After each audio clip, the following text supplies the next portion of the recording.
ഏഴാമത്തെ നോമ്പിൻ്റെ വിശേഷങ്ങൾ കാണാൻ നമുക്കിത്. അപ്പോൾ ഇന്ന് ഞാൻ തയ്യാറാക്കിയെടുക്കുന്നത് സമൂസയാണ് കേട്ടോ.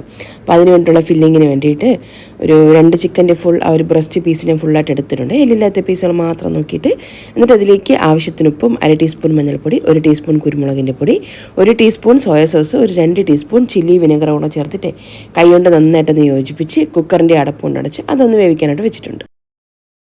അതൊരു 3-4 വിസിൽ കൊടുത്തിട്ടൊന്ന് വേവിച്ചെടുക്കണേ. ഇനി നമുക്ക് ആ ഒരു സമൂസയ്ക്ക് വേണ്ടിയിട്ടുള്ള ഒരു മസാല ഒന്ന് തയ്യാറാക്കിയിട്ടെടുക്കാം. അതിന് വേണ്ടി ഒരു പാൻ വെച്ചിട്ട് ഇതിലേക്ക് ഒരു 2 ടേബിൾ സ്പൂൺ വെളിച്ചെണ്ണയായിട്ട് ഞാൻ ചേർത്ത് കൊടുത്തത്. പിന്നെ ഒരു 3 സവാളയാണ്, അത്യാവശ്യം വലിപ്പമുള്ള 3 സവാള.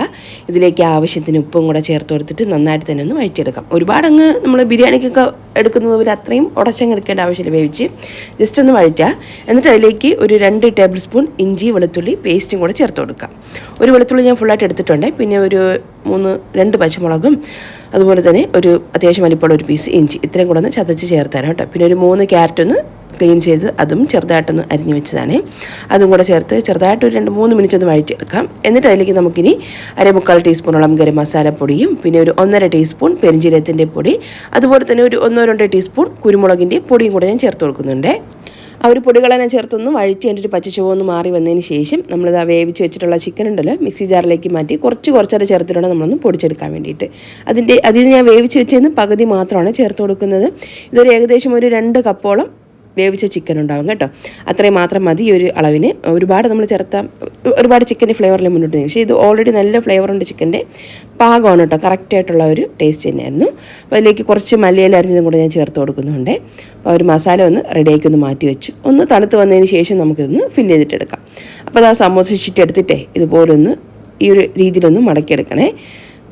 ചിലർക്കൊന്നും ഇപ്പോഴതിൻ്റെ ഒരു സമോസ ഷീറ്റ് അതിങ്ങനെ ഫോൾഡ് ചെയ്തെടുക്കാൻ അത്ര അറിഞ്ഞൂടാന്ന് തോന്നുന്നു ചില വീഡിയോസൊക്കെ കാണുമ്പോഴത്തേക്ക്. എങ്കിലും കുഴപ്പമില്ല, ഞാൻ ഒരു വിധം അത്യാവശ്യം ബോറില്ലാത്ത രീതിയിലൊന്ന് റെഡിയാക്കി എടുക്കാറുണ്ട് കേട്ടോ. പിന്നെ അത് ഒരു പാത്രത്തിൽ ഞാൻ വെള്ളമാണ് എടുത്ത് വെച്ചിട്ടുള്ളത്. ഇതിന് പകരം കുറച്ച് മൈദയും വെള്ളവും കൂടെ ഒന്ന് പേസ്റ്റാക്കി വെച്ചിട്ട് അതൊന്ന് ആ ഒരു സൈഡിലൊന്ന് ഇങ്ങനെ സ്പ്രെഡ് ചെയ്ത് കൊടുത്തിട്ട് ഒട്ടിച്ചെടുത്താലും മതി. അല്ലെങ്കിൽ ഇതുപോലെ ഒന്ന് വെള്ളത്തിൽ ജസ്റ്റ് അതിൻ്റെ ഒരു സൈഡ് ഭാഗം ഒന്ന് ഡിപ്പ് ചെയ്തിട്ട് ജസ്റ്റ് ഇതുപോലെ ഒന്ന് ഫോൾഡ് ചെയ്തെടുത്താലും മതി. ഒട്ടിയിരുന്നോളം കേട്ടോ, അങ്ങനെ ഇളകിയൊന്നും പോകില്ല. അപ്പോൾ അടുത്ത് ഞാൻ ഒരെണ്ണം കൂടെ ഒന്ന് റെഡിയാക്കി കാണിച്ചു തരാം. ഇതുപോലെ ഒരു കോൺ ഷേപ്പിലൊന്ന് ആക്കുക. എന്നിട്ട് ഇതിനുള്ളിലായിട്ട് നമുക്ക് ആ ഒരു മസാല ഒന്ന് നിറച്ച് കൊടുക്കണം. മസാല അതുപോലെ തന്നെ ഒരുപാട് കുത്തി നിറച്ച് വെക്കരുത് കേട്ടോ, അതും കഴിക്കാൻ അത്ര ടേസ്റ്റ് ഉണ്ടാവില്ല. കുറച്ച് മാത്രം, 1 സ്പൂൺ മാത്രം വെച്ചിട്ട് നന്നായിട്ട് ഇതുപോലെ ഒന്ന് ഫോൾഡ് ചെയ്ത് എന്നിട്ട് നമുക്ക് വെള്ളത്തിലൊന്ന് ഡിപ്പ് ചെയ്തിട്ട് ഇങ്ങനെ ഒന്ന് ഒട്ടിച്ചെന്നെടുക്കാം. ഇത്രേ ഉള്ളൂ, സിമ്പിളാണേ. അപ്പോൾ സമൂസയ്ക്ക് ഞാൻ ഇവിടെ റെഡിയാക്കി ഒന്ന് മാറ്റി വെച്ചിട്ടുണ്ടേ. പിന്നെ ഒരു ഫില്ലിങ് കുറച്ച് ബാക്കി വന്നിട്ടുണ്ടായിരുന്നു കേട്ടോ.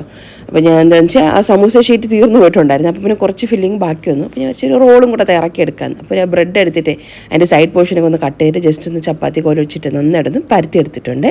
പിന്നെ ആ ഒരു ബാക്കി വന്നിട്ടുള്ള ആ ഒരു ഫില്ലിങ്ങിനോട്ട് കുറച്ച് ഒരു 1/2 ടീസ്പൂൺ മാത്രം ആ ഒരു സ്പൈസ് മിക്സും പിന്നെ അത് അല്ലെങ്കിൽ ഒറിഗാനോ മാത്രം ചേർത്ത് കൊടുത്താലും മതി. പിന്നെ അത് ഒരു 1-2 ടീസ്പൂൺ ഒരു ടൊമാറ്റോ സോസും കൂടെ ചേർത്ത് കൊടുത്തിട്ട് നന്നായിട്ടൊന്ന് മിക്സ് ചെയ്തെടുക്കുന്നുണ്ട്. പിന്നെ അത് നമ്മൾ പരത്തി വെച്ചിട്ടുള്ള ഒരു ബ്രെഡ് സ്ലൈസിലോട്ട് ഒരു മസാല ഫില്ലിങ്ങും ചെറിയൊരു പീസ് ചീസാണ്. ഒരു മൊസറല്ല ചീസ് ഉണ്ടെങ്കിൽ അത് മതി.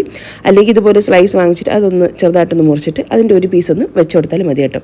പൊട്ടിപ്പോക്കാത്ത രീതിയിലൊന്ന് ജസ്റ്റ് ഒന്ന് റോൾ ചെയ്തിട്ടെടുക്കാം. പിന്നെ മൈദയും വെള്ളവും ഉപ്പും കുരുമുളകും കൂടെ ചേർത്തിരുന്ന് മിക്സ് ചെയ്ത് വെച്ചിട്ടുള്ള ഒരു വെള്ളമാണ് കേട്ടോ. അതിലേക്ക് നമുക്ക് ഈ ഒരു ബ്രെഡിൻ്റെ ഒരു റോൾ ഇട്ടൊന്ന് ഡിപ്പ് ചെയ്തിട്ടെടുക്കാം. പെട്ടെന്ന് എടുക്കണമെങ്കിൽ മുക്കിയൊക്കെ വെച്ചിരിക്കേണ്ട ആവശ്യമില്ല. ജസ്റ്റ് നന്നായിട്ടൊന്ന് പുറം ഭാഗത്തൊന്ന് കോട്ടയ്ക്ക് എടുക്കാൻ വേണ്ടിയിട്ടാണ്. എന്നിട്ട് ആ ബ്രെഡ് ക്രംസിലിട്ടിട്ട് നന്നായിട്ടൊന്ന് നല്ല രീതിയിലൊന്ന് കോട്ട് ചെയ്തെടുക്കാം. ആ ഒരു സൈഡൊന്നും പൊട്ടിപ്പോകാത്ത രീതിയിൽ നന്നായിട്ടൊന്ന് കോട്ട് ചെയ്തെടുക്കുന്നുണ്ട്. അപ്പോൾ ഞാൻ ആ ഒരു ബ്രെഡിൻ്റെ റോളും എല്ലാം ഇതേ രീതിയിൽ തന്നെ ഒന്ന് ഒരു 8-10 കിട്ടിയിട്ടുണ്ടായിരുന്നു കേട്ടോ ഒരളവിൽ. ചെറിയ ബ്രെഡ് ആയതുകൊണ്ട് അപ്പോൾ അതൊന്ന് റെഡിയാക്കി മാറ്റി വെച്ചു.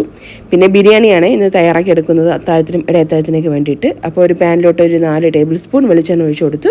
ഒരു 4 സവാള ചേർത്ത് നന്നായിട്ട് സ്ലൈസാക്കി തന്നെ നന്നായിട്ടൊന്ന് വഴറ്റിയെടുത്തിട്ടുണ്ട് കേട്ടോ. സവാള നന്നായിട്ട് തന്നെ കുക്കാക്കി എടുക്കണം. എന്നിട്ട് വേണം നമുക്കിനി ഇതിലേക്ക് തക്കാളി ചേർത്ത് കൊടുക്കാൻ. ഞാനൊരു 2 തക്കാളി ചേർത്ത് കൊടുക്കുന്നുണ്ട്. തക്കാളിയും കൂടെ ചേർത്ത് ഒന്ന് വഴറ്റിയതിന് ശേഷം അതിൻ്റെ അടപ്പുകൊണ്ട് അടച്ചിട്ട് തക്കാളി ഒന്ന് വേവിക്കാനായിട്ട് വയ്ക്കാം. തക്കാളി നന്നായിട്ടൊന്ന് മെൽറ്റ് ആയി വന്നതിന് ശേഷം നമുക്കിതിലേക്ക് ഇഞ്ചി വെളുത്തുള്ളി പച്ചമുളകും കൂടെ ചതച്ച് ചേർത്ത് കൊടുക്കാം. ഒരു 7 പച്ചമുളക് ഞാൻ എടുക്കുന്നുണ്ട്. എന്നിട്ട് ഒരു അത്യാവശ്യം വലിപ്പമുള്ള ഒരു പീസ് ഇഞ്ചി, 3 വെളുത്തുള്ളി ഫുള്ളായിട്ട് എടുക്കാം. അപ്പോൾ ഇത്രയും സാധനങ്ങൾ തൊലിക്ക് കളഞ്ഞ് ക്ലീൻ ചെയ്ത് ഒരു മിക്സിയുടെ ചെറിയ ജാറിലിട്ട് ജസ്റ്റ് ഒന്ന് ക്രഷ് ചെയ്തെടുത്താണ്. ഒരുപാട് പേസ്റ്റാക്കി എടുക്കരുത്. ഇതുപോലെ ക്രഷ് ചെയ്തിട്ട് തന്നെ നമ്മൾ ബിരിയാണിക്കെല്ലാം ചേർത്ത് കൊടുക്കണം. അപ്പോൾ ആ ഒരു കൂട്ടും കൂടെ ചേർത്ത് നന്നായിട്ടൊന്ന് വഴറ്റി അതിൻ്റെ ഒരു പച്ച ചുവയൊക്കെ ഒന്ന് മാറി വന്നതിന് ശേഷം 1 കിലോ ചിക്കൻ ഉണ്ട്, ക്ലീൻ ചെയ്ത് വെള്ളവും കളഞ്ഞെടുത്താണ്. ഇപ്പോൾ 1 കിലോ ചിക്കൻ ചേർത്ത് കൊടുക്കുന്നുണ്ട്. എന്നിട്ട് ആ ഒരു മസാലയിലേക്ക് ആ ചിക്കൻ ഇട്ട് നന്നായിട്ടൊന്ന് വഴറ്റി നിർത്തിയതിന് ശേഷം ആവശ്യത്തിന് ഉപ്പും കൂടെ ചേർത്തെടുക്കാം. എന്നിട്ട് വീണ്ടും നന്നായിട്ടൊന്ന് ഇളക്കി ഒന്ന് യോജിപ്പിച്ചിട്ട് ആ ഒരു പാനിൻ്റെ അടപ്പുകൊണ്ട് അടച്ചിട്ട് ചിക്കൻ നന്നായിട്ടൊന്ന് വേവിച്ചെടുക്കാം. ചിക്കൻ ഒന്ന് റെഡിയായി വരുന്ന സമയം കൊണ്ട് നമുക്ക് റൈസും കൊണ്ടൊന്ന് തയ്യാറാക്കിയെടുത്താൽ മതിയാകും. ചിക്കൻ ഒന്ന് റെഡി ആവട്ടെ. ആ ഒരു ടൈം കൊണ്ട് നമുക്കിനി റൈസ് തയ്യാറാക്കിയിട്ടെടുക്കാം. അപ്പോൾ ഞാൻ വേറൊരു പാൻ വെച്ചിട്ട് ഇതിലേക്ക് വെളിച്ചെണ്ണയും നെയ്യാണ് ഇവിടെ ചേർത്ത് കൊടുക്കുന്നത്. ഒരു 1-2 ടേബിൾ സ്പൂൺ വെളിച്ചെണ്ണയും അതുപോലെ തന്നെ 1-2 ടേബിൾ സ്പൂൺ നെയ്യും കൂടെ ചേർത്ത് കൊടുക്കാം. പിന്നെ 3 കപ്പ് കൈമ റൈസ് നന്നായിട്ടൊന്ന് കഴുകി വെള്ളവും കളഞ്ഞെടുത്തതാണ്. ഇതിലേക്ക് നമുക്കൊരു 3 തൊണ്ടൻ മുളകും, ഒരു പീസ് പട്ടയും, 3-4 ഏലയ്ക്കും, 3-4 ഗ്രാമ്പും കൂടെ ചേർത്തിട്ട് പിന്നെ 1/2 ടീസ്പൂണോളം സാജീരകവും ആവശ്യത്തിന് ഉപ്പും കൂടെ ചേർത്ത് കൊടുക്കാം. എന്നിട്ട് ഒരു 6-7 മിനിറ്റ് ഒന്ന് വറുത്തെടുക്കണേ.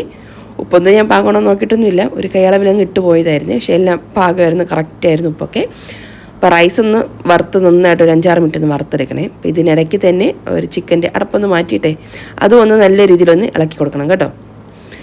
പിന്നെ ഒരു ചിക്കൻ ഒന്ന് ഏകദേശം ഒന്ന് റെഡിയായി വന്നിട്ടുണ്ട്. ഇനി നമുക്കിതിലേക്ക് പൊടികളൊക്കെ ചേർത്ത് കൊടുക്കാം. പൊടികളായിട്ട് വേറെ ഒന്നും ഞാൻ ചേർക്കുന്നില്ല, ഗരം മസാലപ്പൊടി മാത്രമാണ് ചേർക്കുന്നത്. ഒരു 1.5-2 ടീസ്പൂണോളം ഗരം മസാലപ്പൊടി ഞാൻ ചേർത്ത് കൊടുക്കുന്നുണ്ട് കേട്ടോ. പിന്നെ കുറച്ച് മല്ലിയിലയും പുതിനയില അരിഞ്ഞതും കൂടെ ചേർത്ത് കൊടുക്കാം. പട്ട, ഗ്രാമ്പൂ, ഏലക്ക, പെരിഞ്ചീരകം, ഇത് 3 കൂടെ ഒന്ന് ഡ്രൈ റോസ്റ്റ് ചെയ്തിട്ട് പൊടിച്ച് വെച്ചിട്ടുള്ള മസാലയാണ് കേട്ടോ ആ ഒരു ഗരം മസാല എന്ന് പറയുന്നത്.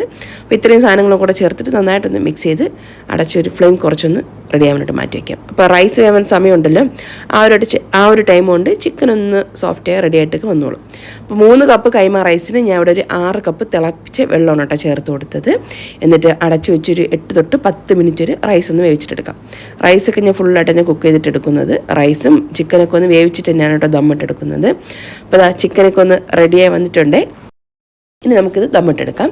അപ്പോൾ അതിൻ്റെ മുകളിലായിട്ട് നമുക്ക് ആദ്യം കുറച്ച് മല്ലിയിലയും ഒരു പുതിനയിലേക്ക് ഒന്ന് ലെയർ ഇട്ട് കൊടുക്കാം. പിന്നെ അതിൻ്റെ മുകളിലായിട്ട് വേവിച്ച് വെച്ചിട്ടുള്ള ഒരു റൈസും പിന്നെ കുറച്ച് മല്ലിയില, പുതിനയില, ഒരു 1/2 ടീസ്പൂണോളം ഗരം മസാല പൊടിയും പിന്നെ നെയ്യിൽ വറുത്തെടുത്തിട്ടുള്ള കാഷ്യൂസും റൈസിൻസും കൂടെ നമുക്ക് ചേർത്ത് കൊടുക്കാം. എന്നിട്ട് ഒരു ഫോയിൽ പേപ്പർ കൊണ്ട് നന്നായിട്ടൊന്ന് കവർ ചെയ്ത് അടച്ച് വെച്ച് ഒരു 20 മിനിറ്റ് ഒന്ന് ദമ്മിട്ടെടുക്കണേ. ഫ്ലെയിം നല്ലോണം കുറച്ച് വെക്കണം. ഈ ഒരു ടൈമിൽ എല്ലാം വേവിച്ചിട്ടുള്ളതാണ്, ജസ്റ്റ് ഒന്ന് ആവിയേറുക അത്രമാത്രം. ആ ഒരു ചിക്കൻ്റെ ഫ്ലേവർ റൈസിലോട്ടൊന്ന് എത്തുക. അപ്പോൾ അതൊരു 10-20 മിനിറ്റ് ആവുമ്പോൾ തന്നെ ആ ഒരു ആവി പൊട്ടി പുറത്തോട്ട് വന്നിട്ടുണ്ടായിരുന്നു. ആദ്യമായിട്ടാണ് ഇങ്ങനത്തെ ഒരു സംഭവം ഉണ്ടാകുന്നത്. അങ്ങനെ നമ്മളെല്ലാം ക്ലോസ് ചെയ്ത് വെക്കുമ്പോൾ അങ്ങനെ വരാറില്ല. ഞാൻ ഒരു 20 മിനിറ്റ് കഴിയുമ്പോൾ അങ്ങ് ഓഫ് ചെയ്യാണ് ചെയ്യുന്നത്. പക്ഷേ ഇന്ന് ഇപ്പം ആവി ഇങ്ങനെ പുറത്തോട്ട് വന്നിട്ടുണ്ടായിരുന്നു ഹോളിൽ കൂടെ. അപ്പോൾ ഞാൻ ഫ്ലെയിം അങ്ങ് ഓഫ് ചെയ്ത് മാറ്റി വെച്ചു. പിന്നെ ഒരു ഷമാം ഷേക്കാണ് കേട്ടോ തയ്യാറാക്കി എടുക്കുന്നത്. ഇന്നലത്തെ വീഡിയോയിൽ ഞാൻ പറഞ്ഞിട്ടുണ്ടായിരുന്നല്ലോ. എന്തായിരുന്നാലും അപ്പോൾ ഷമാം വാങ്ങിച്ചിട്ടേ ഞാൻ അതിൻ്റെ ഒരു വീഡിയോ എടുക്കുന്നുണ്ട്. അതായത് ഷമാം നന്നായിട്ട് തന്നെ അതിൻ്റെ ഒരു തൊലിയും ആ ഉള്ളിലുള്ള ഒരു കുരുവൊക്കെ നല്ല രീതിയിൽ കളയണേ, ഇല്ലെങ്കിൽ നന്നായിട്ട് കയ്പ്പായിരിക്കും. നമുക്കിങ്ങനെ വായിൽ വെക്കുമ്പോൾ കയ്പ്പ് തോന്നില്ല, പക്ഷേ അങ്ങോട്ട് ഇറങ്ങി കഴിയുമ്പോൾ നല്ല കയ്പ്പ് ഫീൽ ചെയ്യും കേട്ടോ. അതാണ് ഈ ഒരു ഷമാമിൻ്റെ ഒരു പ്രത്യേകതയും തോന്നുന്നു. കഴിഞ്ഞ പ്രാവശ്യം എനിക്ക് നല്ല അബദ്ധം പറ്റിയിട്ടുണ്ടായിരുന്നേ. നമ്മൾ ഒരു ചിത്രയൊക്കെ കട്ട് ചെയ്ത് കളയണമെന്ന് വിചാരിച്ചിട്ട് നമ്മൾ ജസ്റ്റ് ഒന്ന് ചെറിയതായിട്ടൊന്ന് തൊലിയൊക്കെ കട്ട് ചെയ്ത് കളഞ്ഞിട്ടാണ് ചിലപ്പോൾ എടുക്കുന്നത്. പക്ഷെ അങ്ങനെ വിചാരിക്കുകയും വേണ്ട.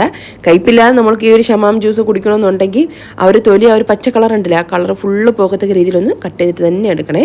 അപ്പോൾ ഞാൻ അതൊന്ന് കട്ട് ചെയ്ത് മാറ്റി വെച്ചിട്ടേ ആ ഒരു ഫ്രൈഡ് ഐറ്റംസ് ഒന്ന് റെഡിയാക്കാൻ വേണ്ടിയിട്ട് ഒരു കടായിലോട്ട് ഓയിൽ ഒഴിച്ച്, സൺഫ്ലവർ ഓയിലാണ് കേട്ടോ ഉപയോഗിക്കുന്നത്. ഓയിൽ ഒഴിച്ച് ചൂടാക്കിയതിന് ശേഷം സമൂസയും ആ ഒരു ബ്രെഡിൻ്റെ ഒരു റോളും ഞാൻ ഒന്ന് ഫ്രൈ ആക്കി എടുക്കുന്നുണ്ട് കേട്ടോ. അപ്പോൾ നമ്മൾ ആ ഒരു റോളൊക്കെ തയ്യാറാക്കി എടുക്കുന്ന സമയത്ത് ഇതുപോലെ കുഴിവുള്ള ഒരു കടായിലിട്ടിട്ടാണ് ഒന്ന് ഫ്രൈ ആക്കി എടുക്കുക. എങ്കിലും എല്ലാ ഭാഗത്തും ഒരുപോലെ ആ ഒരു കറക്റ്റ് കളറായി കിട്ടുള്ളൂ. ഞാൻ ഒന്ന് എളുപ്പത്തിനുണ്ടെങ്കിൽ 2 പാത്രത്തിലായിട്ടൊന്ന് വെച്ചതായിരുന്നേ. പിന്നെ ഞാൻ ഒരു സമൂസയ്ക്ക് ഒന്ന് ഫ്രൈ ആക്കി എടുത്ത് മാറ്റിയതിന് ശേഷം ആ ഒരു ഓയിലിലേക്ക് ഈ ഒരു ബ്രെഡിൻ്റെ ഒരു റോളുണ്ടല്ലിട്ടിട്ടൊന്ന് എണ്ണയിൽ മുക്കി പൊരിച്ചെടുക്കുന്നുണ്ട് കേട്ടോ. അതാണ് കേട്ടോ അതിന് കാണാൻ കൂടുതലായിട്ടൊന്ന് ഭംഗിയായിട്ടിരിക്കുക. അപ്പോൾ സമൂസയും ഒരു ചിക്കൻ റോളൊക്കെ ഇവിടെ റെഡി ആയിട്ടുണ്ട്. പിന്നെ നമുക്ക് ഒരു തരിക്കഞ്ഞിയും കൂടെ തയ്യാറാക്കിയിട്ടെടുക്കാം. എന്തെങ്കിലും ചൂടായിട്ട് എന്തെങ്കിലും കഴിക്കാൻ വേണ്ടേ, കുടിക്കാൻ വേണ്ടേ, അതിന് വേണ്ടിയിട്ടാണ്. അപ്പോൾ അതൊരു പാനിലോട്ട് നെയ്യ് ഒഴിച്ചു. പിന്നെ കുറച്ച് കാഷ്യൂസ് ഇട്ടൊന്ന് വറുത്തെടുക്കുന്നുണ്ട്. പിന്നെ ഒരു 3 ടേബിൾ സ്പൂൺ മതിയാവും കേട്ടോ. ഒരു റവയാണ് കേട്ടോ. അതും കൂടെ ചേർത്ത് ഒന്ന് വറുത്തതിന് ശേഷം പാലും വെള്ളവും പകുതി 2 കപ്പ് പാല് 2 കപ്പ് വെള്ളം അത്ര എടുക്കാം. പിന്നെ എന്നിട്ട് നമുക്കിതിലേക്ക് ഒരു 1-2 ഏലക്ക ചതച്ചതും ഒരു 5-6 ടേബിൾ സ്പൂൺ പഞ്ചസാരയും കൂടെ ചേർത്ത് നന്നായിട്ടൊന്ന് തിളപ്പിച്ചൊന്ന് കുറുകി കഴിഞ്ഞാൽ ഫ്ലെയിം അങ്ങ് ഓഫ് ചെയ്യും. അപ്പോൾ തരിക്കഞ്ഞി റെഡി ആയിട്ടുണ്ട്. വെറും 5-10 മിനിറ്റ് കൊണ്ട് മാത്രം റെഡിയാക്കാൻ പറ്റിയ ഒരു ഐറ്റമാണ് കേട്ടോ ഇത്. സിമ്പിളാണ് ഇത്. ചൂടോടെ കഴിക്കാനും നല്ല ടേസ്റ്റാണ്. പിന്നെ ഒരു നോമ്പ് തുറക്കുള്ള സമയമായി വരുന്നുണ്ട്. അപ്പോൾ ഞാൻ എന്തായാലും ജ്യൂസൊന്ന് തയ്യാറാക്കി എടുക്കുന്നുണ്ട്. അപ്പോൾ ഒരു മിക്സി ജാറിലേക്ക് ആ ഒരു ഷമാം ഞാൻ ഫുള്ളായിട്ട് എടുത്തിട്ടില്ല, അതിൽ നിന്നൊരു 6-7 പീസൊന്ന് മാറ്റിയിട്ടുണ്ട്. പിന്നെ അതിലേക്ക് അത്യാവശ്യം വലിപ്പമുള്ള 2 വലിയ സ്കൂപ്പ് ഐസ്ക്രീം ചേർത്ത് കൊടുക്കുന്നുണ്ട് കേട്ടോ. ടെൻഡർ കോക്കനട്ടിൻ്റെ ഐസ്ക്രീമാണ്, നല്ല ടേസ്റ്റ് ആയിരുന്നു. പിന്നെ ഇതിലേക്ക് നമുക്ക് ഒരു 4-5 ടേബിൾ സ്പൂൺ പഞ്ചസാര ചേർത്ത് കൊടുക്കാം. പിന്നെ പാലാണ് കേട്ടോ, ഒരു 3/4 ലിറ്ററോളം പാൽ തണുപ്പിച്ച് പിന്നെയും ഫ്രിഡ്ജിൽ വെച്ച് നല്ലോണം തണുപ്പിച്ചെടുത്തിട്ടുള്ള പാലാണ്. അതത്രയും കൂടെ ചേർത്ത് നന്നായിട്ടൊന്ന് ബ്ലെൻഡ് ചെയ്ത് അരിക്കൊന്നും വേണ്ട കേട്ടോ, നന്നായിട്ടിത് സ്മൂത്തായിട്ട് അരിഞ്ഞ് കിട്ടിക്കോളും. നമുക്ക് വേറൊരു പാത്രത്തിലോട്ടൊന്ന് മാറ്റാം. എന്നിട്ട് അതിലേക്ക് നമുക്ക് കുറച്ച് ഐസ് ക്യൂബ്സും കൂടെ ചേർത്ത് കഴിഞ്ഞാൽ നല്ല ടേസ്റ്റി ആയിട്ടുള്ള അടിപൊളി ഒരു റിഫ്രഷിങ് ഡ്രിങ്ക് ഒന്നും ഭയങ്കര ടേസ്റ്റി ആയിട്ടുള്ള ഒരു ഷേക്കാണ് കേട്ടോ. അപ്പോൾ എന്തായാലും ട്രൈ ചെയ്ത് നോക്കൂ, തയ്യാറാക്കി നോക്കൂ, ഇഷ്ടപ്പെടും കേട്ടോ എല്ലാവർക്കും. കുട്ടികൾക്കുള്ള വീടാണെന്നുണ്ടെങ്കിൽ അവർക്ക് നന്നായിട്ട് ഇഷ്ടപ്പെടും. പക്ഷേ എന്നും വേണ്ട കേട്ടോ, ഈ പാൽ ഒഴിച്ചിട്ടുള്ള ഒരു ജ്യൂസ് അത്ര നല്ലതല്ലെന്നാണ് എൻ്റെ ഒരു അഭിപ്രായം. അപ്പോൾ എന്നും കഴിക്കണ്ട. ഇപ്പം നമ്മളിപ്പോൾ സ്ഥിരമായിട്ട് ഇപ്പം ഇടയ്ക്കിടയ്ക്ക് ഇങ്ങനെ ആകുന്നുണ്ടേ, അപ്പോൾ അത്ര നല്ലതല്ല.